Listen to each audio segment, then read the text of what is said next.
Hey guys, this is a video going through how to use the community section of your Firefly app. Community is where you can download labware and protocols that other users or other SBT lab tech have written.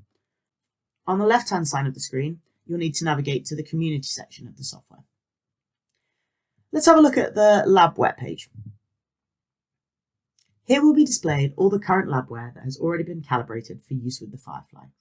This includes plates, magnetic blocks, thermal blocks.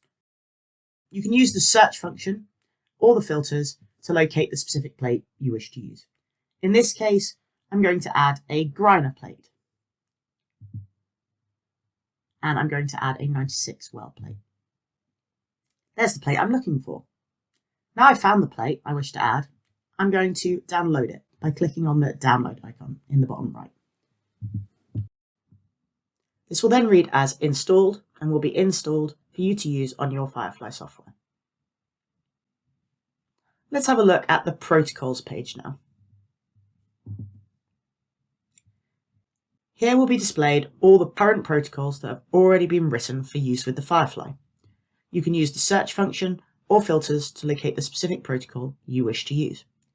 In this case, I'm going to search for a bead cleanup protocol. I can do this by typing clean into the search bar. Now I've found all the protocols with a bead cleanup. We're going to do the exact same thing we did in labware.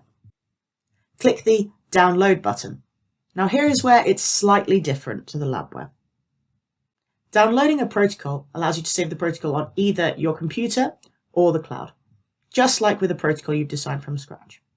In this case, I'm going to save the protocol to the cloud. Open the file that you wish to save it in.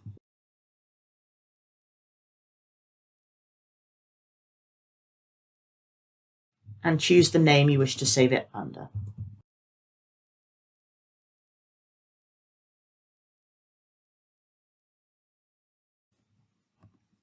Now click Save.